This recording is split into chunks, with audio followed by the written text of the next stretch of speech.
अस्सलाम वालेकुम। अगर आपकी कोई भी हाजत है, किसी भी चीज़ की आपको ज़रूरत है, आपकी कोई जायज़ ख्वाहिश है और आप चाहते हैं कि वो पूरी हो, तो इसी हवाले से आज मैं आपकी खिदमत में नमाज हाजत यानी सलातुल हाजत का तरीका आपको बताऊंगा, जो कि हदीस पाक में मौजूद है। हज़रत अब्दुल्ला बिन अबी औफ़ा रज़ी अल्लाह अन्हु से रिवायत है कि रसूलुल्लाह सल्लल्लाहु अलैहि वसल्लम ने फरमाया, जिस शख्स को कोई हाजत और ज़रूरत हो अल्लाह ताला से मुतल्लिक या किसी आदमी से मुतल्लिक, तो उसको चाहिए कि वो वज़ू करे और खूब अच्छी तरह वज़ू करे। उसके बाद 2 रकत नमाज पढ़े, उसके बाद अल्लाह ताला की कुछ हम्द व सना करे और उसके बाद नबी सल्लल्लाहु अलैहि वसल्लम पर दरूद पढ़े और फिर अल्लाह ताला के सामने इस तरह अर्ज़ करे,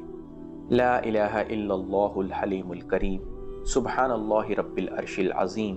अल्हम्दुलिल्लाहि रब्बिल आलमीन, अस्अलुका मूजिबाति रहमतिक व अज़ाइम मग़फ़िरतिक वल गनीमत मिन कुल्ली बिर वस्सलामत मिन कुल्ली इस्म, ला तदअ ली ज़ंबन इल्ला गफ़रतहु वला हम्मन इल्ला फ़र्रजतहु वला हाजतन हिय लका रिज़न इल्ला क़ज़ैतहा या अरहमर राहिमीन। तो ये है नमाज हाजत का तरीका कि आप अच्छी तरह वज़ू करें और 2 नफल किसी भी वक्त में पढ़ें, बशर्ते कि वो वक्त मकरूह वक्त ना हो नमाज की अदायगी का। 2 नफल पढ़ने के बाद आप अल्लाह ताला की तारीफ़ बयान करें।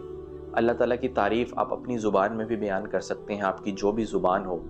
अल्लाह ताला की हम्द व सना को बयान करें, सूरत फ़ातिहा पढ़ लें, अल्लाह ताला के सिफ़ाती नाम लें और फिर उसके बाद हज़ूर पाक सल्लल्लाहु अलैहि वसल्लम पर दरूद पाक भेजें और फिर उसके बाद ये दुआ पढ़ें और फिर इसके बाद आप अपनी ख्वाहिशात का इजहार अपनी ज़ुबान में भी अल्लाह से करें कि या अल्लाह मैं ये चाहता हूँ, मेरी ये जायज़ ख्वाहिश है या हाजत है, इसको आप पूरा फरमा दें।